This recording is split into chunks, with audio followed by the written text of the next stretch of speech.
மிகவும் பலகீனமானவர்கள் இந்த பதிவை தயவு செய்து இரவில் கேட்க வேண்டாம். அதே போல இந்த பதிவை பயந்து கேட்காமல் போனாலும் பல மடங்கு நன்மைகளையும் நீங்கள் இழக்கலாம். ரெண்டாவது, சாயப்பாவோட வருகையும் நமக்கு கடைசி வரைக்கும் கிடைக்காமலே போகலாம். அன்பானவர்கள் செய்த துரோகத்தினால் இன்று வரை நடைப்பணமாக நீங்கள் வாழ்ந்துக்கிட்டு இருக்கீங்க.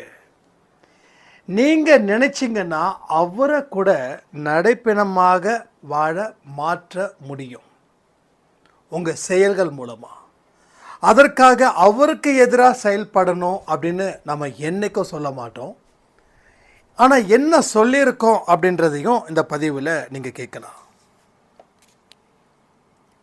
உங்களுக்கு இது நடந்திருந்தால் 100% பேய், பிசாசு, தீய சக்திகள் உங்களை ஆட்கொள்ளும்.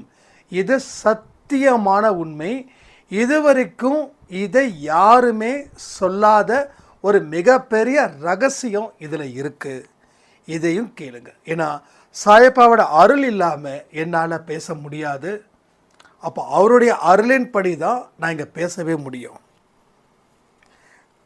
கணவருக்கோ மனைவிக்கோ இல்லை உங்களுக்கு மிக மிக நெருக்கமானவர்களுக்கோ துரோகம் செய்தால் 100% நரக வாழ்க்கையை தான் நீங்கள் வாழணும்.